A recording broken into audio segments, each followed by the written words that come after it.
درود بی پایان به ایران، درود بی پایان به همه شما دوستان عزیزی که بیننده این برنامه هستید. در خدمت بهار خانم گرامی هستم با سومین برنامه از مجموعه کیهان شناسی باستانی و مدرن.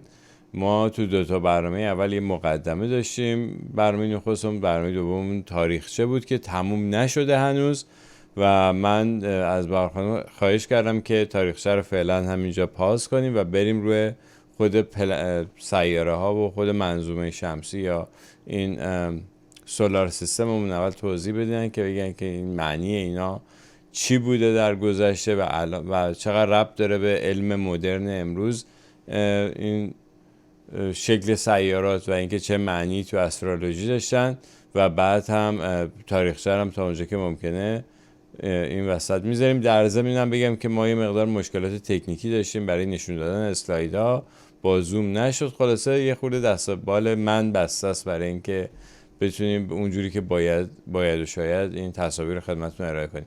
میریم پیش بهار خانم گرامی. بهار جان درود بر شما. درود بر شما افشین عزیز، نوروزتون پیروز. نوروز 2584 رو به همه ایرانیان عزیز تبریک میگم. پیروز باشه این نوروز و پیروزترین نوروز باشه برای همه ما ایرانیان و همه کسانی که نوروز رو جشن میگیریم و آرزوی بسیار خوشبختی و آرزوی همه چیزهای خیلی خوب برای همه بینندگان عزیز و تمام ایرانیان عزیز دارم برای سالی که داره میاد. بهارتون پیروز. این مال من ببخشید دیگه، سبزه یه خورده خیلی دیگه رنگش زرد شده، دیگه زرده شده ولی سبز بود و دیگه نمیدونم روز چندم عید هستیم، فکر کنم نزدیک 13 به در هستیم الان و اینکه اینم گذشت دیگه و این خیلی موقعی فکر میکنم خوبی باشه برای این موضوع، برای اینکه ما شروع بکنیم این موضوع رو، به خاطر اینکه یک جورهایی تمام این فلسفه نجوم باستان توی این هستش که ما واقعا خورشید رو جلو میریم باهاش. امروز ما قراره راجع به سیاره ها صحبت بکنیم و اینکه فقط راجع به برنامه قبل من 2 نکته رو یعنی قرار بود دارم دنبالش تحقیق کنم براتون. یکی راجع به این بود که شما پرسیدین از کجا میدونیم که رافائل زرتشت رو نقاشی کرده، تو نقاشیش هستش و من یک باستانشناس ایتالیایی میشناسم اکچولی، توی همین کارهای نجوم ما آشنا شدیم و من از ایشون پرسیدم و به من گفتن که ببین اگه واتیکان داره این داره این نقاشی رو توی موزش نگهداری میکنه و توی زیرش نوشته، این مطمئن باش که واتیکان از همه بیشتر میدونه. و من گفتم مگه این تو موزه واتیکانه؟ چون من نمیدونستم دقیقاً کجا هست و رفتم تحتشو در آوردم. میبینین که دقیقاً از وبسایت خود موزه واتیکان من اینو عکسو گرفتم، اون زیرش هم دقیقاً با این فلش قرمز نشون دارم میدم که نوشته که این خود وبسایت واتیکان که این زرتشت هستش و واتیکان خیلی کتاب‌ها داره، خیلی چیزها داره که ما نمیدونیم چیزی راجبش، برای همین من سعی میکنم باور کنم که اونا میدونن. و در مورد پرسیوس و این ستاره رأس الغول که ما ایرانی‌ها رفتم یه خورده بیشتر تحقیق کردم و از هوش مصنوعی پرسیدم، ترجمه فارسیش هم گذاشتم، مثلا کاملا اسکرین شات گرفتم تو اساطیر یونان. یعنی این واقعا به ایرانی‌ها این کانستلیشن رو دادن که این ستاره خیلی من البته میگم نگفتن دلیلش اینه ولی برای من جالب بودش. و اینکه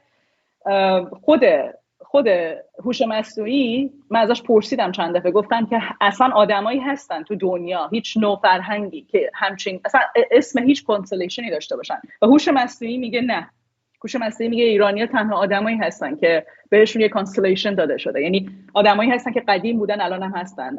یک سری یه چیزایی هست که شاید ربط داره به اساطیر مثلا خداهای یونانی ولی به خود یونانی‌ها، حتی به خود مردم یونان و فرهنگ یونان هیچ نوع کانستلیشنی داده نشده، هیچ نوع میشه گفت صور فلکی و ما ایرانی‌ها هستیم که فقط صور فلکی بهمون داده شده و کسانی که مثلا میدونن این رأس الغول چقدر وحشتناک هستش، براشون این شاید خیلی جالب باشه و خیلی معما باشه.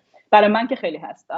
حالا بعداً اگر صحبت ما ستاره های ثابت رو بریم بشیم روش صحبت بکنیم و توی چارت ها نشون بدین که چقدر این مهم هستش، شاید بتونم قشنگ منظورم بفهمونم. خواستم معرفی کنم یه آقای دیگه ای رو، یک کتاب، یک نویسنده دیگری رو معرفی کنم. کتابیه که چند سال پیش خریدم و خوندم، یکی از بهترین کتاب ها هستش. اسلاید 6 این آقای نویسنده هستن.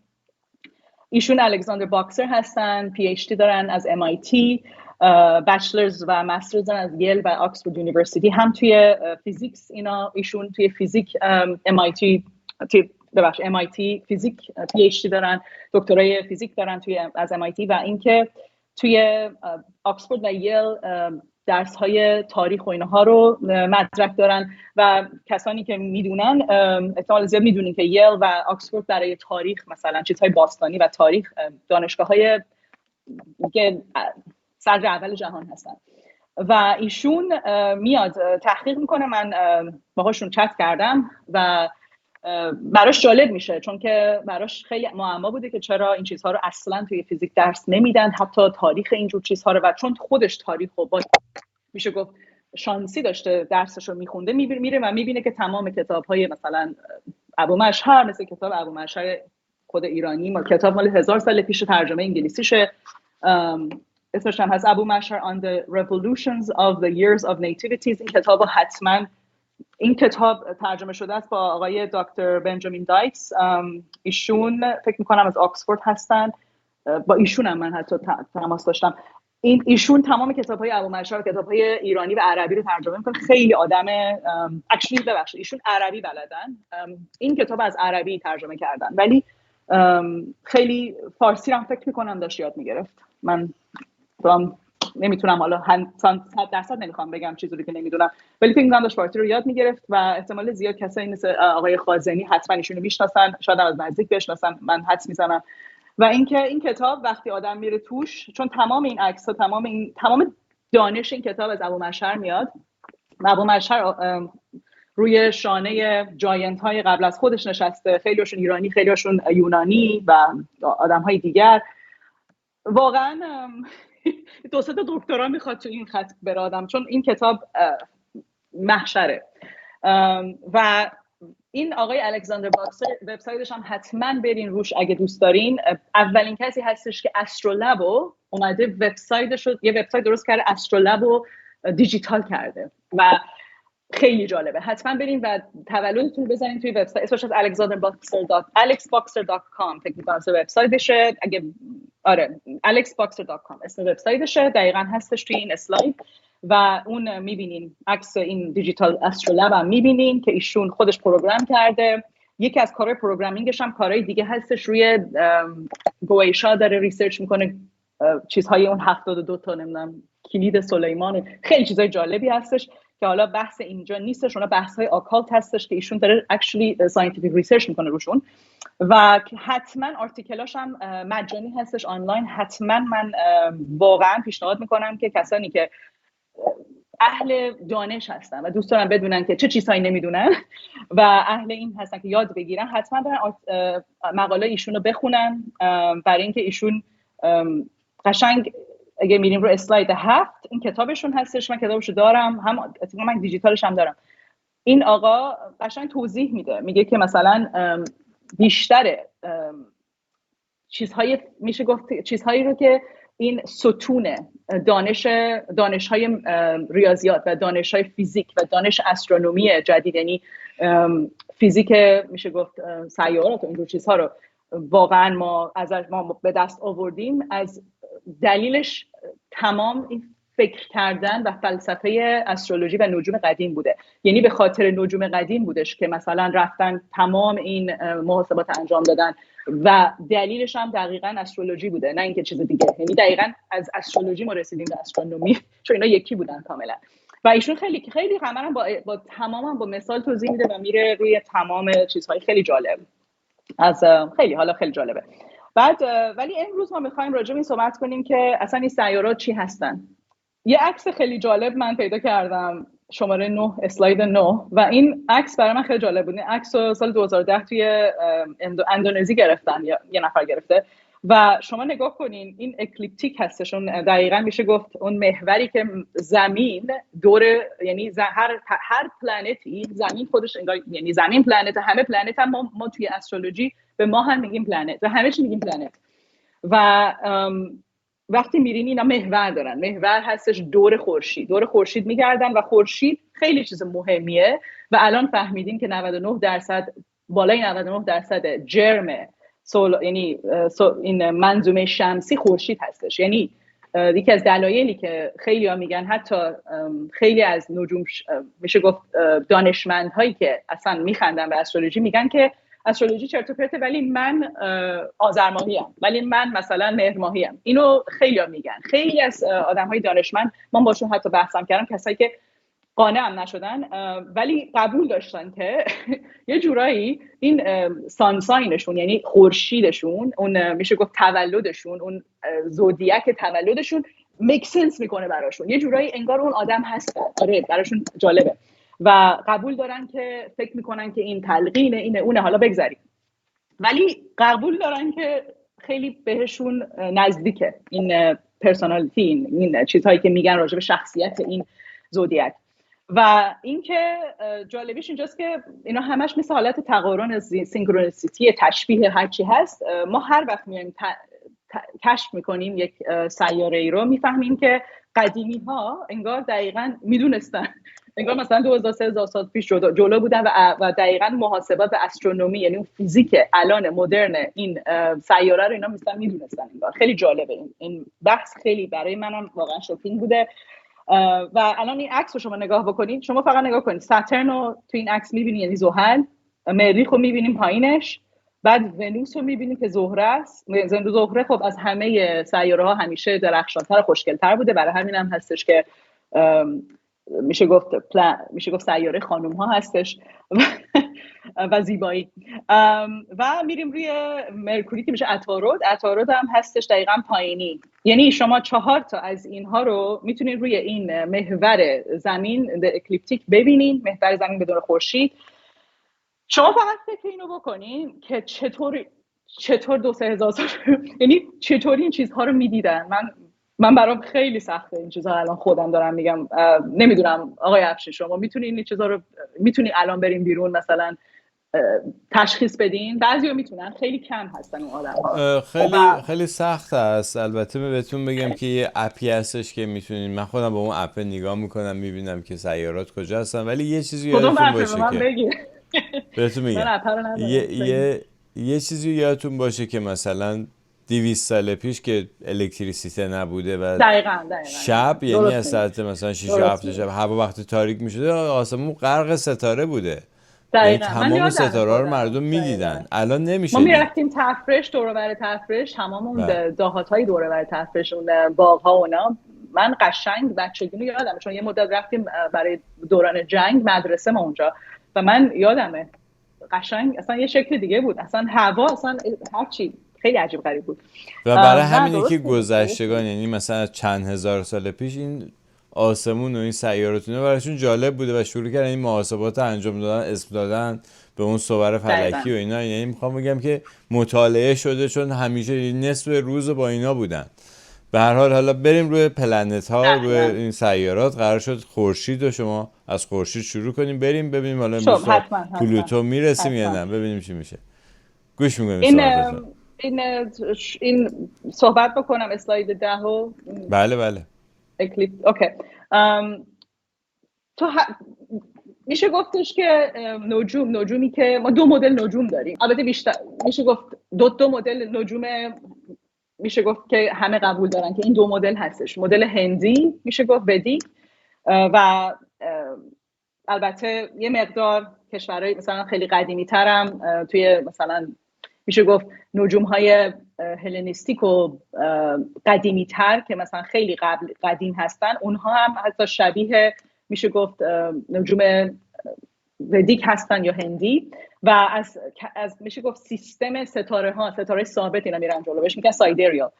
و سیستمی که ما ایرانی ها یه جورایی میشه گفت مثلا ایرانی و یونانی به وجود آوردیم و البته بابلی ها اینها اول بودن میشه گفت. یعنی همه این کشورهایی که این طرف هستن توی آسیای غرب آسیا هستند و همین خاورمیانه و نزدیک مدیترانه. این قسمت ها اینا میشه گفت نجومشون نجوم استوایی هستش، نجوم فصلی هستش و این خیلی جالبه چون که خیلی از دانشمندان عزیز هی میان میگن که بابا جا به خاطر این پرسیژن، این اکسال پرسیژن زمین، یعنی این محور زمین که این میچرخه، خب این زمین هی عوض شده، یعنی این موقعیتش. درست هم میگن و هر 26,000 سال طول میکشه این.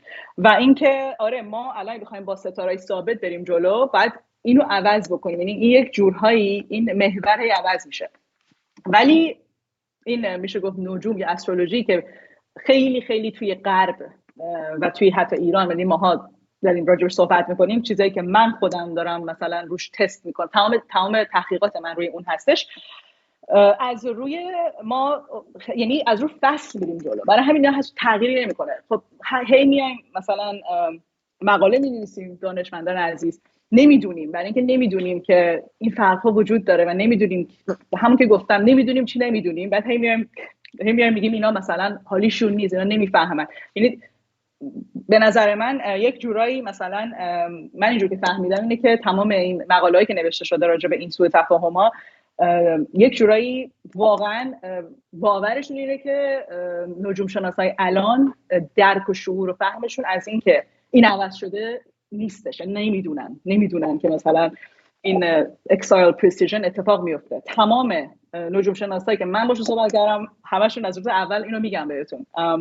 میگم خیلی خوب میشه که این چیزها رو تحقیق بکنیم. و یکی دیگه هم که میریم رو اسلاید 10 اگه ببینید، اینا همه کانستلیشن ها رو میبینین، چیزای رنگی رو که میبینین اونا کانستلیشن هایی هستن که سالهای مختلف اینا همه کشف شدن. و ما با زودیاک بریم جلو. زودیاک خانواده این حیوانات هستش، اصلا توی گریک یعنی توی یونانی میشه حیوانات، یه جورایی میشه گفت خانواده حیوانات. و این زودیاکی که ما میریم روش جلو، خیلی هم میگن این شماره چرا شما 13 همو حساب نمی کنی؟ ما 13 تا زودیاک داریم، در صورتی که اون اوفیاکوس که بهش میگن وقتی میای رد میشه دقیقاً بین آذر و بین مثلا میشه گفت آبان آذر، این اگه نگاه کنی دایره البروج میره روی اوفیاکوس، میره روی اون قسمت دقیقاً سبز رنگ هستش بین ساجیتاریوس و اسکورپیوس توی نقشه میبینین شما. و این سوء تفاهمی که خیلی دارن، میگن که ما 13 تا زودیاک داریم، 12 تا نیستن، یعنی 12 تا علامت نیست، 13 تاست. برای اینکه نمیدونن اینا همه ربط داره به این زودیاکی که خانواده هستن. این کانستلیشنی که اینا دارن روی صحبت میکنن قدیمی میدونستن این وجود داره، هیچ وقت هم اصلا این نبوده که ندونن. این جزء خانواده هرکولس هستش. اینا خانواده زودیاک 12 تا هستن، فقط هم 12 تا هستن. اینو از قدیم و ندیم ماها درست نکردیم. این یه چیزی که روش حسابی چی میگن اگریمنت هستش، یعنی اینا رو قبول کردن، توافق هستش، اینا قبول شده، این 12 تا قبول شده از روز اول تا روز آخر و ربط هم داره به این حرکت ماه و حرکت خورشید و این 365 روز و تمام اینا ربط به اون داره. و این 12 تا قسمت اینا همه خیلی ربط عدد 12 داره به دقیقاً اینکه 204 ساعت داریم، نمیدونم تمام اینها به هم ربط داره. میبینین که این تئوری سیزن خیلی قدیمیه، این مثلا نمیدونم مال کیه ولی مال 300-400 سال پیش این عکس. و میبینین که اینا همش ربط به این زودیاک به استوایی ربط به این چیزها داره، ربط به فصل داره. و اینکه میریم توی قسمت این سیارات که شما گفتین. خب از خورشید شروع میکنیم. خورشید خب دیگه فکر میکنم از 50,000 سال پیش ما اصلا یعنی داریم مدرک داریم روی غارها، روی استخوان‌های حیوانات که خورشید و ماه که دیگه همیشه خیلی مهم بوده برای آدمیزاد. و دلیلی هم که گفتم خورشید خیلی مهم هستش اینه که حتی قدیمی ها اینو میدونستن که بدون خورشید اصلا دیگه زندگی وجود نخواهد داشت و اینی که ما به عنوان زندگی میفهمیم ربط به خورشید داره، به نور خورشید داره. مثلا قدیمی ها خب نمیدونستن چیزای مثلا حالت شیمی و فیزیک خورشید، ولی خب میدونستن که یه جورایی مثلا گیاهان رشد میکنن، هر چی مثلا یه جورایی ربط دارن اینا به خورشید، به آب، نمیدونم این چیزها رو قشنگ دیگه میفهمیده بودن، درکشو داشتن. و همون جوری آدم و آدمیزاد و مثل دقیقاً تمام طبیعت، آدمیزاد مردم همیشه یه فروتنی داشتن قدیم ها، برای اینکه نمیدونستن جریان چیه. تمام آدم ها خودش رو با طبیعت یکی میدونستن، با طبیعت کاملا میشه گفت چسبیده بودن به طبیعت و مثل حالت دقیقاً کوانتوم فیزیک انگار میدونستن که ما همه یک جوری مثلا اتم و پارتیکل و اینا هستیم، به هم وصل هستیم. و میدونستن که اگه مثلا خورشید روی تمام حیوانات یا ما حتی روی حیوانات روی مثلا گیاهان اثر داره، مثلا به ما داره توی مثلا کشاورزی ما تمام مثلا دونه هایی که میایم مثلا گرین، هر چی که میایم مثلا ذرت اینا رو میایم مثلا نون درست میکنیم، همه هستیمون، همه خوراکمون، خیلی از چیزهایی که ما توش باعث میشه که ما زنده بمونیم اینا ربط دارن به این چیزها. و براشون همیشه مهم بوده که اینو بشنن تحقیق بکنن، ببینن که خب خورشید چه تاثیراتی رو ما داره، حتی از لحاظ مثلا به عنوان آدمیزاد. و الان اینا همه تمام این نجوم، این فلسفه نجوم میشه گفت قدیم، ربط به چند تا سیستم داره. بزرگترین سیستمش سیستم سیمبولیک هستش، یعنی سمبولیزم، یعنی سمبولیک، یعنی خیلی از مثلا میشه گفت مدرسه هرمیز رو اگه بدونین، مثلا هرمتیک پرینسیپل بهش میگن. فلسفه هرمیز اینه که مثلا هر چی که اون بالا هست پایین هم هستش و این یکی از میشه گفت پایه های نجوم هستش. هم نجوم میشه گفت هندی، هم نجوم غربی یا استوایی یا همین ایرانی. البته این نجوم ها فلسفه های دیگه هم دارن، ولی یکی از بزرگترین چیزایی که باید بیاد بگیریم امروز اینه که هر چی که بالا هست پایین هم هستش، یعنی این باور رو باید باش بریم جلو و حالت سمبولیک هستش. ولی جالبی اینجاست که وقتی ما الان میایم اینها رو روش بررسی میکنیم، تمام چیزای فیزیک الان و مدرن رو میایم مثلا نگاه میکنیم روی با تلسکوپ، چیزای استرونومی رو میریم میخونیم، میبینیم که خیلی از این باورهای قدیمی ها که سمبولیک بوده، سمبولیک هم نبوده. واقعا خورشید بزرگترین، میشه گفت مهمترین، آپولو، اینو میدونیم که خورشید مثلا یه حالت مثلا میگفتن سان گاد، مثلا کرایست خورشید بوده، نمیدونم این دیگه از اهورامزدا، از خدا، از نمیدونم الله، از این چیزهایی که خیلی برای قدیمی مهمتر بوده بالاتر نبوده. بالاترین خدا همیشه خورشید بوده.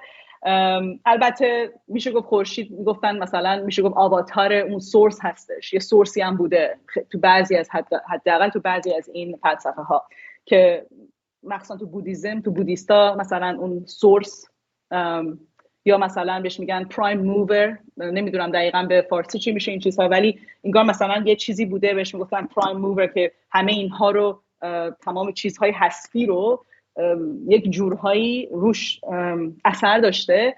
ولی خورشید اون مثلا برادر دوقلوش بوده، میشه که اونجوری فکر کرد در موردش، مثلا برادر دوقلو بوده با تمام اون قدرت هایی که اون سورس داشته، اون سورس یونیورس داشته، هر چی هست، یا اینکه خود خورشید اصلا خدا بوده. میگم یعنی اینا همه یک جورایی بستگی به اون مدرسه داره، چه مدرسه‌ای در میان. ولی الان ما خودمون توی استرونومی میدونیم که خورشید دیگه، میگم وقتی از روی سایز بریم جلو، چون که میگم همه اینا سمبولیکه، چون خورشید 99% سایز، یعنی میشه گفت جرم منظومه شمسی هستش، پس خورشید توی حتی بدن ما، چون بدن ما یک آدم همه چی، یعنی هر چیزی که شما توی بشر، توی هستی ببینی، اینا هر کدوم یک هویتی دارن، یک آیدنتیتی دارن، بهش میگن یه شخصیتی دارن. و یک آدمیزاد شخصیتش 99% خورشیده. یعنی قشنگ میشه اینو برداشت کرد از روی مدلی که قدیمی ها در مورد این چیزا فکر میکردن. و خورشید بعد همونجوری میمدن نگاه میکردن، میدیدن که خب مثلا چون قبلا فکر میکردن اینا دور زمین میچرخه، تمام این مثلا خورشید هم فکر میکردن دور زمین میچرخه. خب میمدن میگفتن بغل خورشید کیه؟ میدیدن که عطارد اونور دقیقاً چسبیده به خورشید، مدارش چسبیده به خورشید و داره خیلی هم سریع دور خورشید میچرخه. چون که عطارد خیلی سریع میرفته دور خورشید میچرخیده، برداشت این بوده که عطارد برادر خورشیده، یعنی بهش میگفتن هرمیز برادر خورشیده و بهش میگفتن messenger of Apollo or messenger of God. یعنی چی؟ یعنی خورشید، یعنی عطارد مثلا مسنجر میشه پیغمبر، یه همچین چیزی، یا مسنجر میشه کسی که پیغام میاره، پیامبر. سخنگو هم خیلی خوبی دقیقا. یعنی میگفتن که عطارد سخنگوی خورشیده. خب خورشید که همه هستی و نور و نمیدونم اون بهش میگن چیزی که بهت زندگی میده، خورشید زندگی رو بهت میده. خب اون زندگی داده زندگی ده میشده خورشید. عطارد میشده برادر کوچولوی خورشید که سخنگوش بوده و چون سخنگوی خورشید دورش خیلی سریع میچرخیده، قدیمی‌ها اینو برداشت کردن به اینکه این خیلی باهوشه و میان میگن که عطارد رو همیشه توی تحقیقات به هوش ربط میدن، به هوش و به حافظه. هوش، حافظه، به چیزهایی که ربط عصب داره، به دست و به پا. یعنی اینا مخصوصا دست، یعنی دست این قسمت ها همه میشه قسمت های عطاردی. مثلا چشم ما میشه خورشید، این قسمت ها خورشید هستش، چشم و قلب اینا خورشیده، ستون فقرات میشه خورشید. یعنی اگه شما یه آدمیزاد بشه یه یونیورس، آدمیزاد بشه مثلا یه کهکشان، وقتی میای مثلا اینجوری میای سمبولیک، حالت سمبولیک اینها رو توضیح میدی، میتونی توجیهش بکنی. و جالبی هم اینجاست که حالا بعداً ما اینا رو توی یعنی نجوم پزشکی قدیم اصلا اصلا یعنی شما وقتی نگاه میکنی چارتا رو هیچ شکی نمیبینی توش که مثلا چقدر خورشید واقعا به قلب ما و به ستون فقرات ما ربط داره. یعنی وقتی شما خورشید داغونه یا یه چیزی بگذاریم این قسمت ها کاملا چشم، این قسمت ها کاملا رو تاثیر پزشکی منفی میذاره روش و خیلی خیلی شدیدن این چیزها. حتی مثلا نگاه میکنی روی یه دونه مثلا چیز هوروسکوپ میبینی این چیزها رو. بعد از عطارد ما میایم و خیلی جالب بوده. عطارد میشه همون سخنگو. بعد میایم مثلا جلوتر میرسیم به ونوس میبینیم که ونوس زهره. میرسیم به زهره و میبینیم که زهره قدیمی ها میگفتن این خوشگلترین و زیباترین مثلا الهه هستش توی هیون، توی مثلا بهشت. و دلیل این که خب زهره خیلی خوشگل بوده که شکی نیست دیگه، اگه شما زهره رو دیده باشین، زهره همیشه حالت خیلی خوشگلیه، اکسیه، چیز خیلی روشنیه، همیشه خیلی خیلی خیلی رنگ مثلا نورش شدیدن چی بهش میگن، روشنه، خیلی درخشانه و بعضی موقع ها انگار چشمک هم حتی میزنه، خیلی چیز عجیب غریبیه. و جالبی اینجاست که قدیمی ها یک جورایی میگفتن که این حالت یه پرده ای روشه، میگفتن که مثلا یه الهه‌ایه انقدر خوشگله، یه پرده روی این اومده، این چیزای مثلا افرودیتی بهش میگفتن یا چیزای مختلف، مثلا تو هند میگفتن لکشمی، نمیدونم افرودیتی یونانیا بهش میگفتن. بعد توی میگم تو تمام کالچورهای مختلف، فرهنگ‌های مختلف، اسمای خیلی همیشه اسمای الهه خیلی خوشگلی داشته، مثلا آناهیتا هم چیزی برای ایرانی‌ها. و ایشون میگفتن انقدر خوشگله، مثلا یه پرده سفید براقی جلوشه که ما نمیتونیم اینو ببینیم به خاطر اینکه انقدر زیباست، چشم ما یعنی کور میشیم، ما اصلا ممکنه قش کنیم بیافتیم بمیریم از بس که این خوشگله. و جالبی اینجاست که ما الان توی مثلا فیزیک الان ما فهمیدیم که یعنی فیزیکی که الان، فیزیک استرونومی الان مدرن، فهمیدیم که واقعا این سیاره ونوس خیلی عجیب و غریبه به خاطر اینکه سیاره ونوس یک سیاره بسیار طوفانی و پر از آتش فشان یعنی یکی از میشه گفت وحشی ترین سیاره هاست. یعنی از لحاظ حتی مریخ بیچاره، از مریخ خبری توش نیست، یه جورایی فقط خاک قرمز و ایناست، پر از مثلا آهن و اینا، ولی یه جورایی اگه شما بریم مثلا توی اتمسفر ونوس زهره اصلا نمیتونی زندگی کنی، خیلی وحشتناکه. و یک جورایی این میگن که از مثلا فیزیکدان ها اینو تا خیلی سالها، هزاران سال بعد اینو اومدن و کشف کردن و هیچ وقت هیچ کس نمیدونسته که این سیاره اینقدر پر از میشه گفت چی بهش میگن طوفان هستش، طوفان‌های خیلی وحشتناک.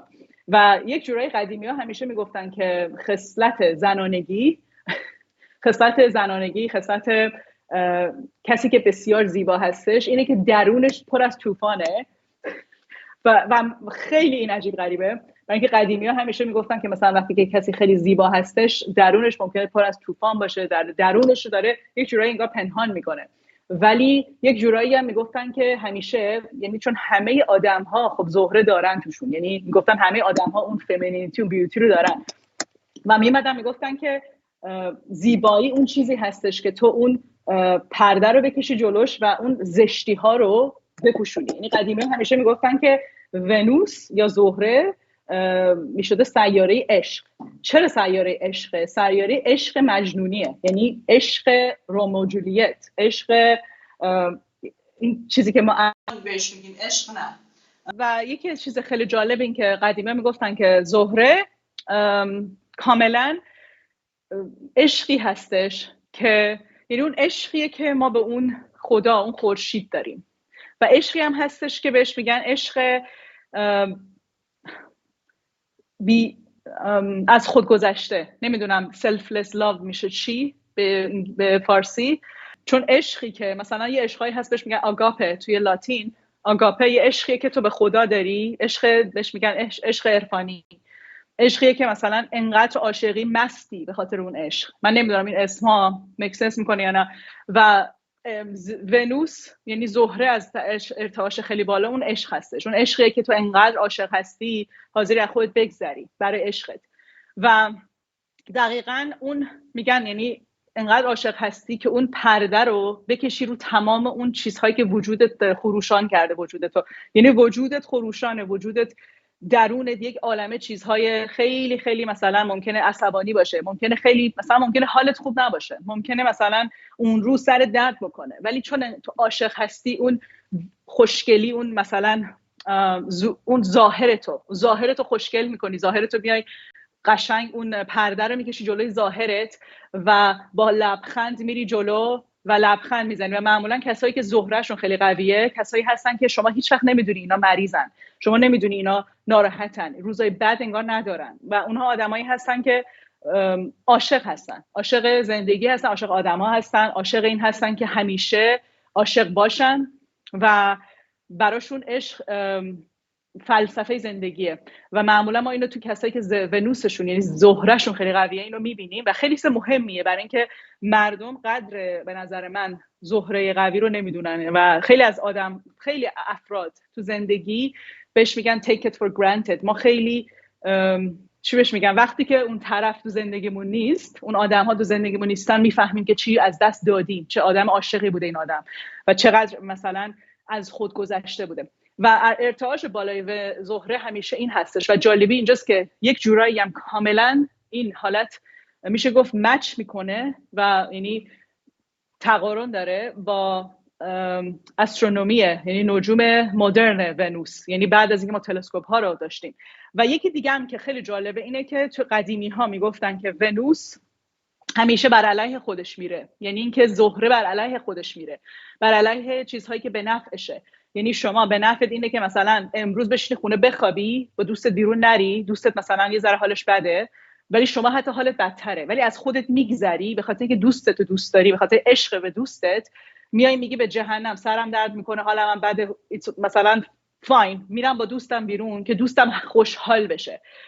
و میگن بر علیه خودت بیری. حالا اومدن الان جدیدن فهمیدن و این خیلی جالبیه، اینو 200 سال پیش ما فهمیدیم، 200 سال پیش البته فکر کنم قبلا فهمیده بودیم خیلی، ولی بعد از اینکه ما این فلسفه ها رو یعنی به وجود آوردیم این چیزها رو فهمیدیم که ونوس محورش رتروگریده، یعنی تنها سیاره‌ای که وقتی که میچرخه، مثلا همه سیاره ها اگه اینوری بچرخن ونوس اونوری میچرخه. ونوس چرخشش با تمام سیاره ها فرق داره و دلیلش هم میگن که یک احتمال زیاد مثلا خورده به یه پلنت دیگه، یه مثلا استرویدی، یه مثلا کالیژن، یه چیزی مثلا تصادفی اون بالا اتفاق افتاده، یه چیزی اومده زده به زهره و زهره محورش اینوری شد، محورش که دور خودش اینوری شده. یعنی مثلا اگه همه اینوری بچرخن زهره اینوری میچرخه. اگه شما مثلا برید روی زهره، خورشید عوضی که از مثلا شرق طلوع بکنه از غرب طلوع میکنه، همه چی برعکسه توی زهره. و یک جورایی شاید اون خصلت زنانگی که ما نمیفهمیم یک زن رو نمیشناسیم، ما یک زنیت آدم رو نمیفهمیم.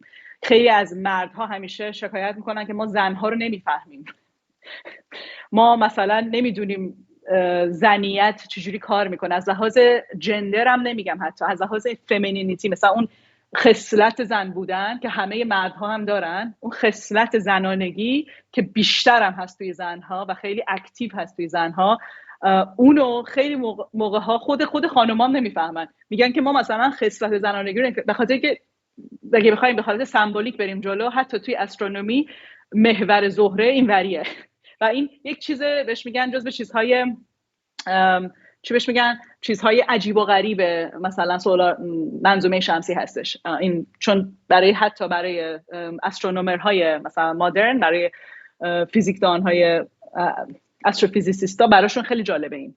بعد میریم حالا خلاصه این خلاصه قاطی پاتیه اینا، من درست بعضی موقع نمیدونم کدوم به کدوم، میدونم این دفینیتلی عطاروده چون خیلی هم کوچیکه و فکر میکنم این ماه باشه، ببخشید این ماهه، فکر میکنم عطارد احتمال زیاد یکی از این کوچیکاست، احتمال زیاد اینه، فکر میکنم این عطارده. بعد این احتمال زیاد دفینیتلی این مریخه. میریم سراغ مریخ همیشه بهش میگفتن سیاره مردان، سیاره مرد بودن، مردانگی، سیاره جرأت داشتن، سیاره جنگ، سیاره خیلی خودخواه بودن، ولی یه جورایی هم سیاره مثلا رستم، سیاره آرثر، مثلا کینگ آرتور رو بهش میگن، خیلی معروفه. اینا سیاره هایی هستن که ربط دارن به بهرام. دقیقاً بهرام، ببخشید مریخ و بهرام، درست بهرام یا مریخ، اینا همشون این سیاره جنگ هستش، ولی جنگ اونجور که ما فکر میکنیم به حالت منفی حتما نباید منفی باشه. هر آدمی مریخش نشون میده که اون آدم برای چی داره میجنگه، برای چی اومده تو این دنیا. و کسایی که مریخشون خیلی قوی هستش یا مثلا توی فروردین خیلی مثلا میشه گفت پلیسمنت دارن توی هوروسکوپشون، اینا آدمایی هستن که کلا جنگجو هستن و میجنگن. حالا میخواد برای خودش باشه طرف، برای مثلا یه دونه کشورش بجنگه، برای خانوادهش بجنگه، این خیلی مهمه. ولی خب همه اینا ارتعاش بالا پایین دارن و کلا مریخ جالبیش اینجاست که همیشه وقتی از دور نگاه میکردن قدیم ها میدیدن که این رنگش انگار خورده نارنجیه، قرمزه. حالا من که فکر نمیدونم، من خیلی دوست دارم برم توی یک صحرای جایی کویر لوتی جایی، خیلی دوست دارم برم واقعا ببینم اینو، ولی اونایی که دیدن میگن آره، میگن دقیقاً یه مقدار رنگش قرمزتر از سیارات دیگره. و الان فهمیدن که به قدیمی‌ها خیلی جالبه، قدیمی‌ها میمدن و میگفتن که مثلا بهرام یا همین مریخ اینا توش ربط دارن به خون و همیشه همه چی بدن آدمیزادو ربط میدادن. هر چی مثلا میخواستن ببینن طرف خونش چجوریه، طرف خونش مثلا خوبه، بیماری خونی داره، بیماری خونی میگیره، نمیدونم پرخونه، کم خونه، فشارش بالاست، فشار خونش پایینه، اینا رو همه رو میمدن بهرام اون مثلا آدمو توی هوروسکوپ نگاه میکردن و همیشه میگفتن که بهرام ربط داره به آهن. و حتی توی معدن شناسی، توی کارهای شیمی معدنداری میمدن مثلا خیلی اینا رو همیشه مثلا سعی میکردن اگه میخوان مثلا برن دنبال آهن بگردن یا آهن رو استخراج کنن، از متدایی برن که مثلا ربط داشته باشه به دقیقاً به سیاره بهرام. اینا خیلی جالبه و همین کارو مثلا با خورشید با طلا میکردن، چون طلا و خورشید یکی بودن توی معدنداری، چون همه چی میگن گفتم سمبولیک میکردن همه چی تو و میمدن از مرکوری، یعنی واقعا از خود اون کلمه مرکوری میشه به فارسی توی معدنداری نمیدونم چی میشه دقیقاً، جیوه. خب مرکوری رو به جیوه ربط میدادن، از جیوه استفاده میکردن که طلا رو استخراج کنن. چرا؟ چون میگفتن مرکوری چسبیده به خورشید پس جیوه چسبیده به طلا. اینا و حتی مثلا مرکوری با آرسنیک، اینا همه با هم ربط دارن. مثلا میمدن آرسنیک میدادن به یکی وقتی که بیماری مثلا ششش کار نمیکرد یا همچین چیزی. خیلی از کارهای میگم حتی عجیب غریب هم انجام میدادن. یه سریش البته توی پزشکی کار میکرده و کار میکنه و یه سریش کاملا دیگه اکسپریمنت کاملا چیزای خیلی عقلانی نبوده مثل آرسنیک دادن. ولی همه اینها به هم ربط داشته، به ربط این و تمام. مثلا گیاهان، مثلا برگ بو ربط داره به چی؟ برگ بو که می‌کنیم مثلا میگن میخوای خورشیدت قوی بشه برگ بو بریز تو غذات. روی تمام آپولو رو اگه نگاه کنی توی مثلا یونان، تمام سمبل های خورشید، آپولو، این برگ بو رو دیدین؟ این چیزایی که مثلا یونانیا دور کلشون توی مثلا امپراتورای یونان و نمیدونم اینا روی کلشون هستش، اون برگ بو هستش. برگ بو تو تمام مدیترانه خیلی چیز بوده و ربط داشته. تمام گیاهانی که تو دهاتای ایران مثلا مردم اینو بخور برای اینا همشون بدون استثنا ربط به این سیارات دارن و اینها رو میشناسن. مثلا مردم ربط میدادن به این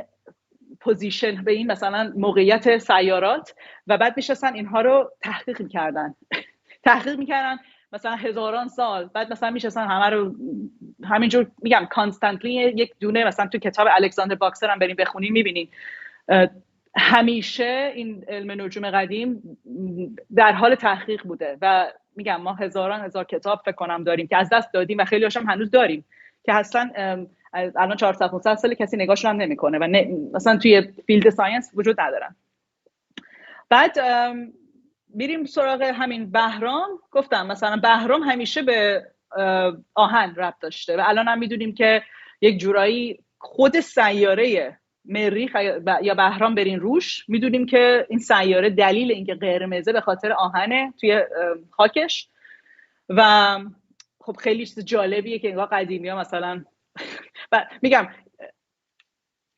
برای من این چیزها به عنوان دانشمند خیلی عجیب غریب و چرت و پرت و اصلا مثلا من به خودم میگم مگه میشه مثلا مثلا میگفتم این شانسیه، بعدی هم شانسیه. آخه مثلا میبینید شما میریم مثلا توی آمار که میرین شروع میکنین گرفتن، میبینی که شانسی بودنش خورده زیادیه دیگه، خورده میره رو نرو آدم. بعد میریم مثلا حالا مشتری یا جوپیتر، این مطمئنم اینه چون خیلی سایزش بزرگه و قدیمی ها میگفتن که مشتری ربط داره به خدای جوپیتر، پوسایدن، اینا همه یکی بوده خداها و دقیقاً اورمزد. اتفاقا شما من گفتیم من رفتم اینا رو خوندم چون که من جالبی اینجاست که اصلا میگم یه جورایی از نجوم ایرانی درس داده نمیشه زیاد، اسمش اصلا نیستش تو کتابا، ولی این ربط داره به خدا. یعنی کاملا میگفتن که چون که این خیلی بزرگه، این بزرگمنشی و سایز بزرگ مشتری بهش چیز میده، بهش جنراسیتی میده. جنراسیتی میشه مثلا بخشش و دقیقاً بخشندگی. و اینکه چون که خیلی هم بزرگه، یک جورایی به خاطر که همیشه میگفتن خدا خیلی بزرگه، مثلا میگفتن به خاطر که این خیلی بزرگه تمام دانش دنیا توشه، برای همین اینو میگفتن دانشمند خیلی مثلا خداصفت به این کوچولو، به این عطارد، نه این عطارد نیست فکر کنم اینه، ببخشید اون ماهه، به عطارد کوچولو رو دیم. برای همینم یه رنگ هستن تقریبا، چون هر دوی اینها توی مثلا چون رنگ هم ربط به سیارات دارن، مثلا رنگ زرد و رنگ مثلا طلایی، طلایی نه مثلا رنگ برنز قهوه‌ای، زرد، این رنگای این مدلی آجوری ربط به عطارد و ربط به مشتری دارن یا هرمزد و این میشده دانش، بهش میگفتن دانش سطحی و میگفتن دانشمندان اینه همیشه، دانش حتی مثلا استرولوژرها، دانش آدمیزاد اینه، دانش خدایان و دانش پیغمبران خدا و دانش کسانی که در حد خیلی بالا هستن، در حد دیگه مثلا رسیدن مثلا به اون جدایی روح از بدن. مثلا مولانا، مثلا میگفتن مولانا اینه، بقیه اینن، مولانا اینه. یا آدم هایی که مثلا ریشی بهش میگن، سیج بهش میگن، مرشد بهش نمیدونم مرشد میشه اون درویش، اینا اینن در حد خدا هستن یا مثلا پیغمبران این هستن و بقیه این هستن و بقیه هم که این هستن در ارتفاعش خیلی بالا میشدن دانشمند و این برای این که به ما داره خیلی بهش میگن هوش زیاد میده برای تحقیقات. یعنی شما میتونی بگی 2 به علاوه 2 میشه 4. تمام محاسبات ریاضی، تمام محاسبات دانش، تمام اکادمیا اینه، میشه عطارد.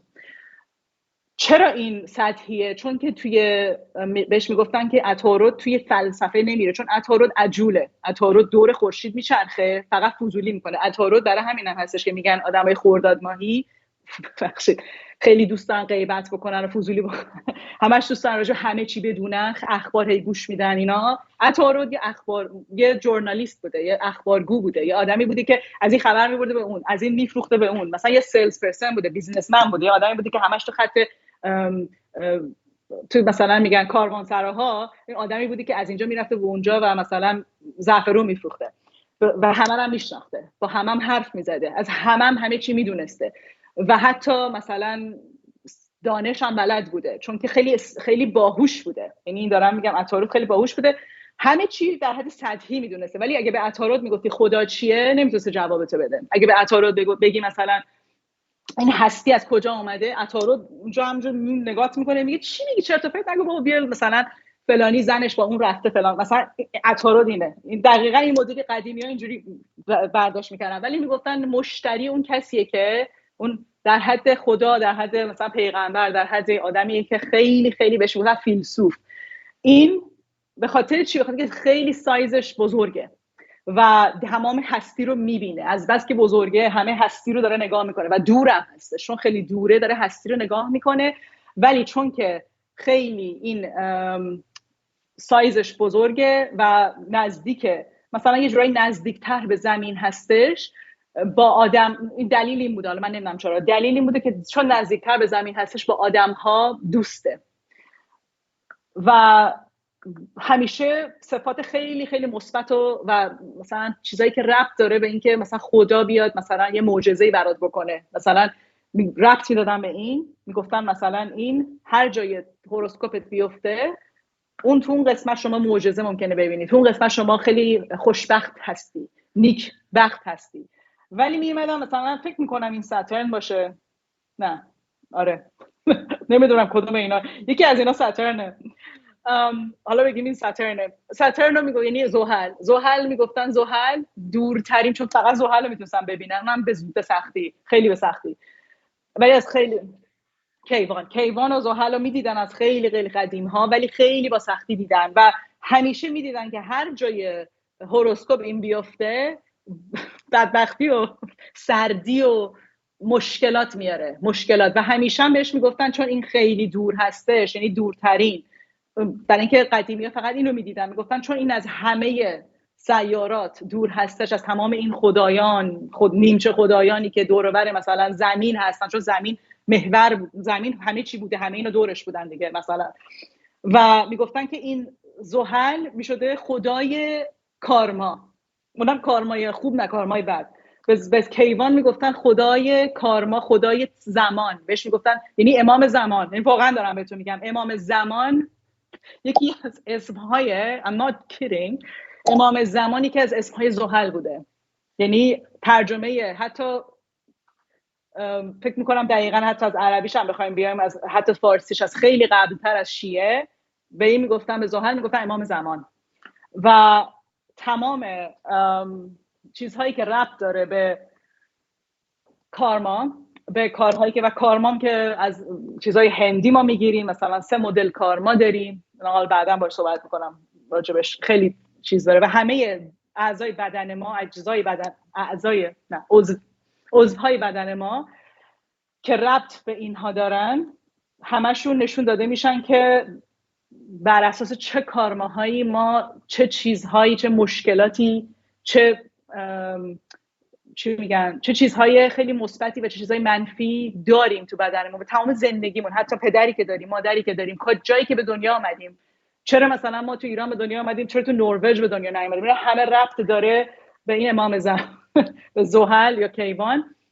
و به خاطر اینکه کیوان همه رو دیده و خیلی هم دوره و خیلی هم سرده، چون که اصلا به نزدیک به زمین نیست، از زمین خیلی خوشش هم نمیاد، از آدمای زمینی هم خیلی خوشش نمیاد. زحل فقط دوست داره به همه اون پاداشی رو بده که لیاقتشونه. یعنی خصلت کیوان اینه که شما هر چی میگیری لیاقتته، و دلیلش هم اینه که این کارها رو، اون چیزها رو توی یعنی این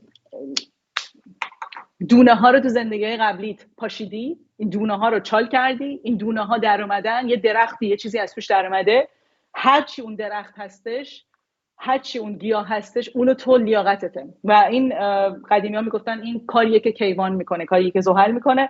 و الان هم اومدن دانشمندای و بعد که مثلا این خطهای دور چیز که خیلی جالبیش اینجاست که قدیمی ها میگفتن که زحل، این خیلی جالبه قدیمی ها میگفتن زحل یا کیوان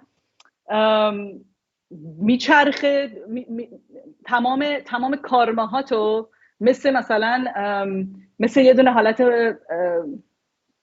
مش بگم رینکارنیت، نمیدونم چجوری تعریف کنم، انگار مثلا تمام کارماهای زندگی قبلی تو مثل یه حالت بهش میگفتن یه چرخ، این کارماهای زندگی قبلی مثل یه مارپیچ دور زحل، نه دور زحل مثل یه مارپیچ دور کارماهاته. یعنی یه جورایی کارماهای تو همشون مثل مارپیچ هستن و زحل یا کیوان این تمام زندگی های قبلی شما رو، تمام کارهایی که کردی و حتی کارهایی که تو این زندگی کردی، از مثلا موقعی که به دنیا آمدی، هر کاری که کردی، اینا مثل حالت نوار. حالا قدیمی من اسمش واقعا یادم نمیاد، ولی برداشت من این بود که وقتی که شما سمبولیکلی نگاه میکنی، دقیقاً این اون رینگ هایی هستش که اون چرخه هایی هستش که دور زحل هستش. رینگ به فارسی میشه حلقه های دور کیوان.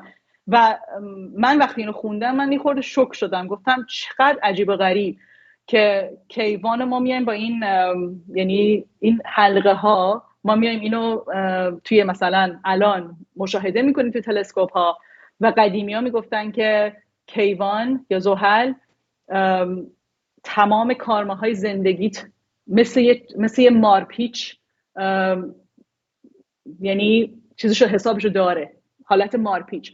و دلیلی هم که قدیمی همیشه میگفتن همه چی مارپیچ، خیلی جالبه، میگفتن که این تمام هستی مارپیچ هستش، یعنی یه اسپایرل هستش.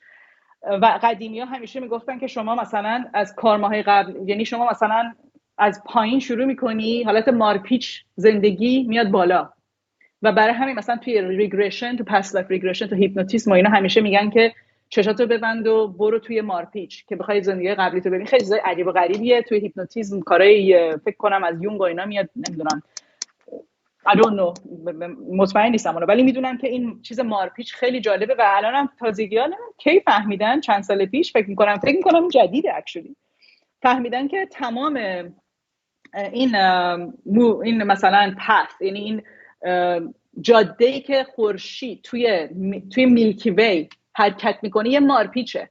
و شما الان بریم بزنین مثلا، چون من البته براتون اسلایدها رو میفرستم ولی فکر میکنم که موویش پلی نشه، شما الان اگه برین هر جا آنلاین بزنین میبینین که اگه بزنین که is the movement of مثلا میشه گفت حرکت خورشید توی میلکی وی رو برین بزنین، ویدیوهاش رو نگاه بکنی، ویدیوهاش تمام نشون میده که خورشید و تمام منظومه شمسی اصلا همشون حالت مارپیچی دارن توی این کهکشان یونیورس، این کهکشان ها حرکت میکنن. و این خیلی چیز جالبیه، چون که من مطمئنم این توی همین قرن یعنی کشف شده، این قسمت حرکت خورشید به خورشید از منظومه شمسی، حرکت منظومه شمسی به این حرکت مارپیچ گونه که خیلی خیلی جالبه به نظر من. و این مثلا یا مثلا یه چیزی خواستم براتون بخونم، حالا شاید براتون بفرستم. این مال من فکر کنم 100 سال پیشه. این آقاییه که خیلی معروفه، کابالیست معروف مال یهودی ها به اسم ربه، ایشون خیلی تحقیق کرده تو این چیزها و یکی از حرفای خوبش خیلی به نظر من جالبه، میگه که because time is a spiral, something special happens on your birthday each year. The same energy God invested in you at birth is present once again. حالا به فارسیش هم من ترجمه کردم، این اسلاید 21 میگه که چون زمان یک مارپیچ است، هر سال در روز تولد شما اتفاق خاصی میافتد. همان انرژی که خداوند در هنگام تولد در شما سرمایه گذاری کرده بود دوباره حاضر است. بعد میریم حالا به نجوم جدید. نجوم جدید مال مثلا 300 سال پیش همینجور داره میشه گفت تحقیقاتش داره کامل میشه. ولی جالبی اینجاست که ما برای نجوم قدیم، یعنی نجوم جدید، شاید بگم که خیلی بیشتر تحقیقات داریم، به خاطر اینکه خب همه چی مثلا خودت هم میدونی، حتی شاید بگم مثلا 20 سال اخیر حتی بیشترین تحقیق توی نجوم شده بگم انجام شده. نجوم یعنی استرولوژی، باستانی چیز. بعد میریم توی ترانس نپتونیان پلنتس، یا اینکه سیاره های بهش میگن اون طرف مثلا نپتون، یا ترانس ساترنیان. یعنی این سیاره هایی که اون برای زحل هستن یا کیوان هستن بعداً دیسکاور میشن یا کشف میشن. البته تمام حتی منجمای قدیم هم میدونستن که یه خبری هست اون بر، به خاطر اینکه از روی این اوربیت ها، از روی این مثلا محورها میدونستن که حتما به خاطر این گراویتی و جاذبه هایی که وجود داشته، مدلی که این اوربیت ها یعنی این محورها داشتن حرکت میکردن، میدونستن این محورهای دیگه هم هستش، حتما هست یه پلنت های دیگه هم هستش، فقط نمیتونستن ببیننشون و جاش هم حتی میدونستن کجاست. و خیلی سال بود داشتن اینها رو راجبش تحقیق میکردن. حتی گالیله اینا همشون تحقیق داشتن میکردن که بتونن پیدا کنن اورانوس رو، مخصوصا چون اورانوس رو سال 1781 اونم خیلی خیلی خیلی شانسی پیدا میکنن. و من حالا میخوام راجع به اینا قشنگ درست حسابی توضیح بدم توی جلسات بعد. ولی جالبی اینجاست که اورانوس یه چیزی که خیلی راجبش جالبه توی مثلا نجوم الان اینی که اسمی که بهش میدن، میان یه اسمی بهش میدن که دقیقاً یه جورایی ربط به زحل داشته باشه. اورانوس و زحل دشمن بودن، اورانوس بابای زحل بوده و زحل میاد اینو کستریتش میکنه. خودتون برین دیگه، من نمیگم چی معنیش چیه، ولی زحل اورانوس رو خیلی بدجور حتی میکشه. ولی یک جورهایی اینا میان مثلا این اسمو میدن و اینا. و حتی جالبیش هم اینجاست که وقتی که اورانوس کشف میشه، زحل یه دفعه کستریت یه جورایی انگار مثلا زحل تمام اون هویتش از دست میده، چون زحل دیگه نمیتونه بشه آخرین مثلا سیاره منظومه شمسی. یک جورایی اینو خود منجمایی که میان اینا رو کشف میکنن میگن که دیگه اورانوس حالا اومد مثلا این کارمای زحل رو بهش پس داد و واقعا هم همینطور شد. اورانوس شد خدای جدید و آخرین مثلا پلنت منظومه شمسی و اینا، و یه جورایی هم دنبال نپتون هم بودن. و خلاصه جالبی اینجاست که اورانوس تو تمام حتی مثلا میتولوژیش هم خیلی به ربط داشته به زوس و ربط داشته به تاندر، یعنی به مثلا میشه گفت رعد و برق و اینجور چیزها. و حتی موقع اینکه کشفم میشه رعد و برق خیلی چیزای عجیب غریب، و حتی کشف شدنش هم مثل رعد و برق بوده، یعنی اینقدر شاکینگ بوده. یه دفعه مثلا اینجوری حتی مثلا این اخبارش هم که میزنه بیرون یه جورایی مثلا شوک میکنه همه رو. ربط هم داره به الکتریسیته و دقیقاً دور و بر همون موقع ما الکتریسیته و اینا همه دیسکاور. یه جورایی اصلا میشه گفت اینا همه سینکرونیسیتی های عجیب و غریب بوده که انجام میشه. مثلا اورانوس ربط داره به خونه 11 یا به بهمن و این مثلا اینداستریال رولوشن یا این میشه گفت صنعتی، این انقلاب صنعتی دقیقاً اون موقع اتفاق میفته. یعنی همش با هم مثلا میگم اورانوس ربط به صنعت داره، دقیقاً این چیزهای صنعتی همون موقع شروع میکنه و اون چی میگن شروع میشه. بعد میریم به خط و یه چیز دیگه هم که خیلی جالبه توی مثلا محور اورانوس اینه که اینم بعداً دیسکاور میکنن، بعداً کشف میکنن. اینو اولش نمیدونستن، ولی از همون اول تمام منجما میان مثلا استرولوژرهای اون موقع میان میشینن و به اورانوس صفاتی رو میدن که این اورانوس بر علیه جامعه میره جلو. اورانوس یک پلنتیه، یه سیاره‌ایه که ربط داره به چیزها و کسها و صفاتی که همیشه ضد اون ترادیشنه. ساترن یعنی زحل همیشه میشه اون مثلا ترادیشن یا سنت ها کیوان میشه سنت ها و نمیدونم کارماها و اون چیزهایی که مثلا رب به مثلا تنبیه کردن و اینجور چیزها هستش، تکلیفتو بشین انجام بده و میدونی همچین چیزی. اورانوس دقیقاً اون دانش آموزیه یا اون آدمیه که میگه برو بابا جمع کن ببینیم مثلا سنت چیه، من میخوام برم مثلا 2 تا 3 تا زن بگیرم، من میخوام برم مثلا با 2 تا مرد ازدواج بکنم، کی گفته مرد با زن ازدواج، یه همچین چیزایی. یعنی اورانوس اصلا کلا سیاره چیزهاییه که به سنت میگه نه و به تمام چیزهایی که قدیمی ها گفتن میگه برین گمشین، من اومدم تو این شهر، از این به بعد هرچی من بگم همونه و خلاصه بعد دنبال من بیاین. و برای همین هم هستش که سیاره ایه که ربط به آدم هایی داره که من مثلا خیلی از منجماش میگن چگوورا یا فیدل کاسترو پلنت. این پلنت فیدل کاسترو و چگوورا هستش، پلنت همین انقلاب اسلامی و بهمن دیگه. کلا اورانوس سیاره انقلاب ها هستش، انقلاب هایی که میرن بر علیه سنت و تمام چیزهایی رو که قدیم ها گفتن خوب و بد همه رو میرن میکنن توی مثلا چی میگن یه کیسه و میرن میندازن تو زباله‌دونی، میگن حالا مثلا از الان شروع کنیم. و معمولا هم اورانوس ربط به صنعت و ربط به دانش هایی داره که خیلی به آینده ربط دارن، حالت مثلا دقیقاً سای ساینس فیکشن، نمیدونم چیزهایی که ربط به مثلا فضا دارن، ناسا اینا همه خیلی اورانوسن. بعد نپتون هم که کلا دیسکاوری نپتون هم خیلی طول کشید. نپتون اتفاقا بعد قبل از اورانوس دیسکاور میشد، یعنی کشف میشد.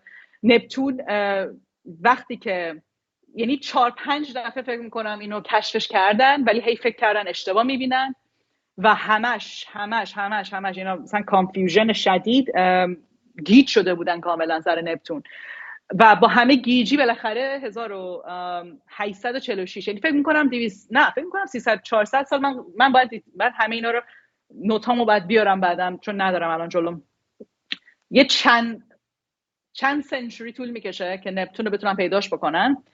و جالبی اینجاست که نپتون حتی توی میتولوژی و اینا کلا ربط به اقیانوس ها داره، پوسایدن مثلا ربط به اقیانوس و این چیزا داره، ولی نپتون همیشه نه تنها ربط به اقیانوس و چیزهایی که مثلا آب هستش و یه جورایی مثلا تهش رو نمیتونی ببینی، فقط یه چیز خیلی گنده مثلا اقیانوس رو داری میبینی و هیچ چی دیگر رو زیرش رو نمیتونی ببینی، محو میشه آدم مثلا توش. نپتون رو ربط میدن منجم ها به هر چیزی که شما درسته میتونی توشو ببینی، مثلا دود، مثلا گاز، هر چیزی که گاز هستش، هر چیزی که دود هستش، هر چیزی که مثلا ربط داره به شعبده بازی ایلوژنیست، ایلوژن، میدونی هر چیزی که ربط داره به مثلا شعبده بازی هست، مثلا یه خرگوشه رو در میاره از تو کلاش نمیفهمی چی شد اصلا قاطی میکنی، نپتونه، اون انرژی نپتونه، اینو به ربط میدن به اون. و جالبی اینجاست که دقیقاً حتی کشف نپتونم مثل دقیقاً شعبده بازی بود و خیلی عجیب و غریب بود و آدم‌ها نمیدونستن که یعنی این منجمایی که داشتن دنبالش میگشتن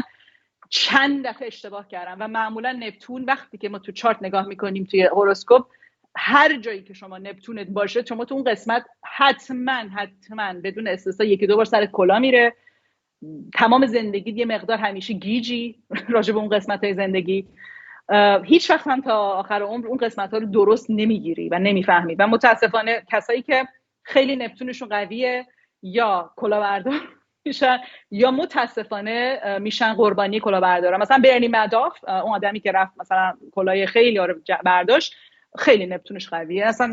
مثلا بیشتر شعبده بازان، بیشتر کسانی که خیلی خوب بلدن فیلم بازی بکنن، چون مثلا فیلم و هر چی که ربط به عکاسی باشه و فیلم با نپتون ربط داره. و 1846 که دیسکاور میشه دقیقاً رایت اوی ما فیلم و عکاسی یه دفعه وارد این زمین هستی میشه.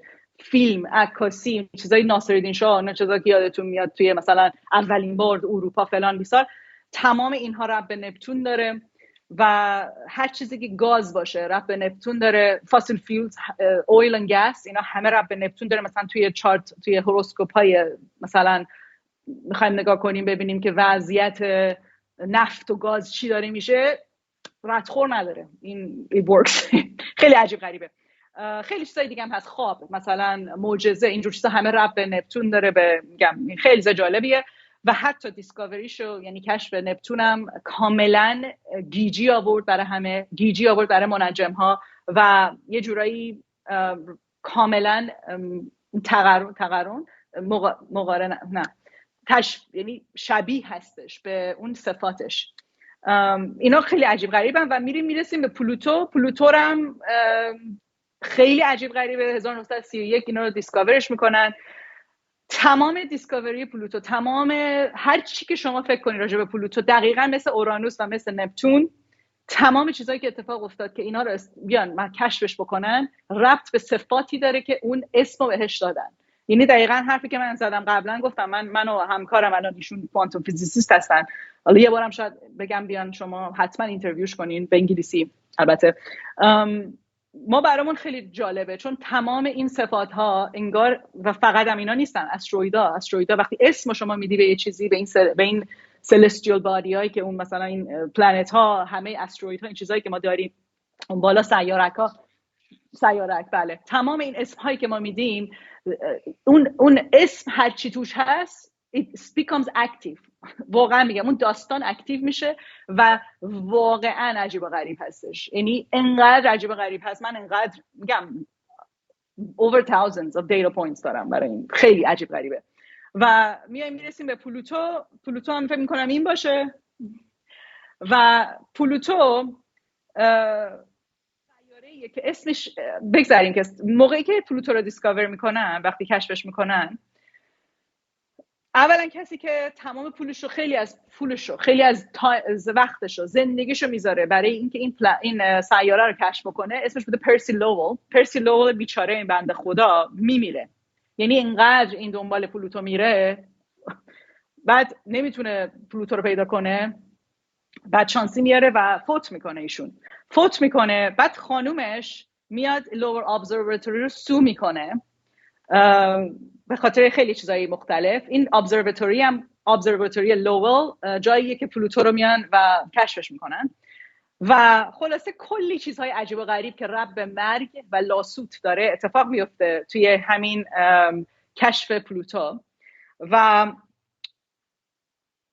گفتم جالبی اینجاست که حتی اسم پلوتو از یه دختری میاد، یه دختر 11 ساله که عاشق یک کارتون پلوتو بود. اون پلوتو سگه هستش. دختره میگن که دختره حتی نمیدونم شاید گریک، مثلا یونانی، چیزهای افسانه‌های یونانی رو هم میدونسته، ولی اینو خیلی‌ها میگن دروغه. دختر 11 ساله بوده، داشته کارتون نگاه میکنه. بعد پدر بزرگش که دوست کسی بوده که توی لوول ابزرواتوری، یعنی این ابزرواتوری نمیدونم میشه جایی که تلسکوبا رو نگه میدارن، به فارسی میشده مغانه، نه ساری، ابزرواتوری به فارسی چی میشه؟ رصدخانه، ببخشید پرژیانا میگم. ما قدیمی ترین رصدخانه های دنیا رو داشتیم اسمش هم نمیدونم، ولی رصدخانه که خیلی معروف هستش به اسم لوول توی آمریکا. این دختر به پدر بزرگش میگه اسمشو بذارین پلوتو. داشته سگر رو نگاه میکرد، کارتون و اینا، کارتون پلوتو، برین عکسشو براتون عکسو نشون میدم. و اینکه پدر بزرگه میره به اون دوستش میگه اسمشو بذارین پلوتو و میگن حدود 1000 خورده یک عالمه اسم برای این سیاره از جاهای مختلف دنیا گرفته بودن، ولی اسمی که این دختر 11 ساله، اسم ونیتیا برنی اسم دختره است، این دختره اسمو که میده، این اسمو میذارن رو پلوتو. سال 1931 دقیقاً بعدش ما اتمیک ریسرچ شروع میشه، نیوکلیر ریسرچ شروع میشه، ریسرچ اینتو اتمیک بامب اند نیوکلیر بامب شروع میشه. هیتلر لیترالی از دقیقاً بعد از اینکه پلوتو کشف میشه، هیتلر یه دفعه یک آدمی میشه که اصلا قبلش هیچ کاره بوده، اصلا یه آدم خیلی ارتشی مثلا خیلی با احترامی بوده، بعد یه دفعه اون هیتلری میشه که میدونیم، همون نازی و اینجور چیزها. و دقیقاً بعد از کشف پلوتو اصلا دنیا میره به سمت بمب و اتم و نمیدونم چیزای خیلی وحشتناک، اتمی. اوپنهایمر و اینا فیلمشو دیده باشین. اتفاقا اوپنهایمر توی مثلا نوبل پرایز میگیره فکر میکنم. میدونم که توی نوشته‌های من هستش براتون، هفته دفعه بعد تو میگم. ولی توی یک از نوشته های فکر کنم مال نوبلشه، وقتی داره این صحبت رو میکنه، داره سخنرانی میکنه، اوپنهایمر اسم پلوتو رو میاره و از روی بابا گیتا میره جلو، از روی شیوا و کالی میره جلو، چون پلوتو اینا همه یکی هن. شیوا، کالی، ویشنو، پلوتو، اینا همه مثلا اهریمن، اینا همشون یه انرژی هن. اهریمن اینا همه ضحاک، اینا همه یه انرژی هن. پلوتو اینا همشون انرژیایی هستن که توی افسانه های قدیم هم پلوتو خدای، یعنی هیدیس بوده، خدای تارتارس بوده. تارتارس اون جهنمی بوده که زیر زمین بوده و ما ایرانیان فکر میکنم خیلی اتفاقا راجبش مثلا فکر میکنم تمام افسانه هامون باشه و مثلا زیر زمین توی زمین این زندان بوده، تمام جایی بوده که آتیش بوده و این پلوتو یا هیدیس یا همین خدای تارتاروس این کارش این بوده که تمام مثلا آدم‌های بد رو بکنه تو آتیش، بکنه تو جهنم و خدای جهنم بوده و این جهنم رو آنلیش میکنن انگار یه جورایی با کشف پلوتو انگار این جهنم وارد دنیای خیلی ما میشه. البته خیلی هم بهشتی نبوده، خیلی هم بد بوده چون جنگ جهانی اول هم داشتیم دیگه. ولی حالا جالبیش اینجاست که پلوتو بهش ربطش میدن به اسکورپیو، یعنی به عقرب، ربطش میدن به هر چی که ربط به عقرب داره، به زودیاک عقرب داره یا کژدم داره و خدای کژدم و عقرب میشه پلوتو. و جالبیش هم اینجاست که حتی کشف پلوتو ربط به مرگ داره، یعنی کاشف اصلیش مرد بیچاره، همه پولش، حتی کسی که این بعد یه جورایی هم میدونین که کژدم یا عقرب ربط داره، یعنی قسمتی که ما تو زودیاک که میام نگاه میکنیم همیشه میریم قسمت کژدم رو نگاه میکنیم ببینیم این طرف شانس داره مثلا ارثی چیزی بگیره، این طرف مرگش چجوری خواهد بود، این طرف مثلا مشکلات زندگیش که ربط به مثلا جراحی و مرگ داره، مثلا این رو چیزها خوبه بده، این قسمت زندگیش خوبه یا بده. چون کسایی که مثلا کژدمشون بالاست میگن یا مثلا عقربشون خیلی قویه، پلوتوشون خیلی قویه، خونه هشتشون خیلی قویه، اینا متاسفانه آدمایی هستن که با مرگ خیلی دست و پا میکنن، دست و پا باید خیلی با مرگ دست و پنجه نرم میکنن و خیلی با مرگ تو زندگی آشنا هستن و خیلی با مرگ متاسفانه این آدم ها باید همیشه دیل بکنن و خیلی هاشون اتفاقا میرن جراح میشن. خیلی جالبه مثلا بیمارستان ها پر هست از کسایی که دکترها و جراحا، مخصوصا کسایی که توی توی مثلا بری شما هر بیمارستانی بری، من اصلا شک ندارم 90% هوروسکوپاشون رو من برم نگاه کنم، از اون نرس از اون جراح، کسی که داره با اون بدبختی با مرگ و زندگی داره، کسی که داره با مرگ و زندگی تو زندگی داره همیشه دیل میکنه، کسی که خیلی این انرژی هاش قویه و خیلی اون هوروسکوپش چون قسمت ها خیلی اکتیو هستش، خیلی زیادی میشن هایلایت شده و پلوتو تمام این چیزها، حتی میگم کشفش توش ما قسمتش ارسیه داریم، خانومش سو میکنه، پلوتو ربط به اینشورنس کمپانی داره و سو کردن. شما مثلا میخوای ببینی کسی لاسوت مثلا قسمت سو کردنش چجوریه، قسمت این که مثلا بعد از طلاق چقدر پول از دست بده یا نده، یا پولدار بشه یا بدبخت باشه. مثلا شما بخوای ببینی کسی که مثلا لاسوت مثلا سو شده تو کورت میره، این آدم توی کورت شانسش بالایه که ببری یا نه. شما مثلا بخوای بری یه کسی سو کنی، بخوای بری مثلا پول از کسی بگیری، بری مثلا ونچر کپیتالیست، بری مثلا کردیت کارت لون بگیری، مثلا من خونه هشتم خیلی خوبه من هر وقت میخوام برم لون بگیرم یا سریع همه چی میگیرم. ولی متاسفانه اگه شما مثلا خونه هشتتون خوب نباشه، معمولا خیلی هم زیادی سو میشین و خیلی هم پول از دست میدین متاسفانه. و معمولا مثلا منجما همیشه میگن کسی که خونه مثلا ما نگاه میکنیم این قسمت ها رو و میگیم شما هیچ وقت بدون پریناپ ازدواج نکن، اصلا شما هیچ کس رو سو نکن، اصلا دور و بر لاسود نرو، ستل بکن، یعنی اون دور و بر دادگاه نرو. مثلا این چیزا رو قشنگ میشه دید. و جالبی اینجاست که میگم کشف خود پلوتو هم با مرگ ربط داره، هم به ارسیه ربط داره، هم به سو کردن ربط داره و تمام این قسمت‌ها و همین که چقدر این بیچاره دنبال این پلوتو گشت و یکی از چیزهای دیگه ای که پلوتو و عقرب یا کژدم اینا همشون ربط به هم دارن، اینا همه سمبولیک به هم ربط دارن. کشف هستش، کشف کردن. اونم کشف کردن چیزی که شما یا باید تلسکوپ داشته باشی یا میکروسکوپ، یا باید یه تستی انجام بدید، چیزی که به چشم دیده نمیشه، چیزی که زیر زمین هستش، چیزی که توی میگن خاک کردن. برای همین هم هستش که قبرستان ربط داره به پلوتو. قبر کندن، کسی که اصلا تو کارهای مثلا اگه شما مثلا کسی که بیاد به من بگه من پدرم مثلا فیونرال هاوس داره، فیونرال هاوس میشه چی میشه؟ مجلس ختم مثلا، جاهایی که میبرن مرده ها رو میسوزونن و میشورن و اینا. خیلی ها هستن تو این بیزینس هستن، اینا آدمایی هستن که خونه هشتشون پره و پلوتوشون خیلی قویه و اینها کلن میگم همه این چیزها. و مثلا کسایی که ریسرچ میکنن توی میکروبیولوژیست هستن، کسایی که ژنتیسیست هستن، کسایی که کوانتوم فیزیسیست هستن، تو اتمیک ریسرچ هستن.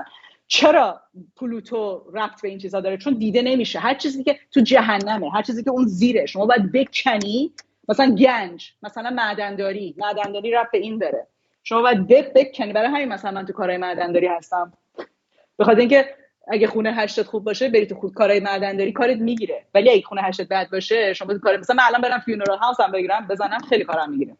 مثلا برم تو خط چیزهایی که ربط به کشف داره، کشف چیزهایی که دیده نمیشه، کشف چیزهایی که باید شما بکنی بری توش، باید بری اون تو لابراتوری کالچر بکنی، بعد بری زیر میکروسکوپ نگاه بکنی، بعد بری اتمیک ماکروسکوپ بیاری، بعد بری تلسکوپ بیاری. اینا همه ربط دارن به پلوتو و خود کشف پلوتو کاملا این داستانو داره توش. ولی کشف اورانوس و نمیدونم نپتون اینا این داستانا رو نداره. داستاناش دقیقاً ربط به اون افسانه هایی داره که به اسما ربط داره. و وقتی که من دفعه قبلا گفتم خیلی خیلی اسم مهم هستش و من به این چیزا میخندیدم، خیلی مهمه. حالا بعدا راجعش صحبت میکنیم.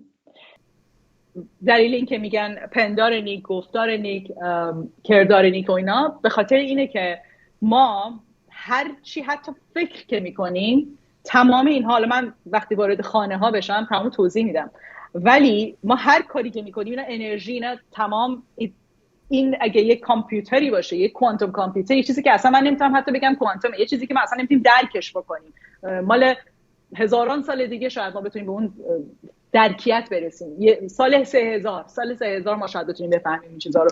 ولی اگه یه همچین چیزی باشه که باید به نظر من باشه، حالا به خاطر دلایل مختلف، ما هر چی که فکر میکنیم یا میگیم یا انجام میدیم اینا همه رکورد میشه و این کارما این هستش.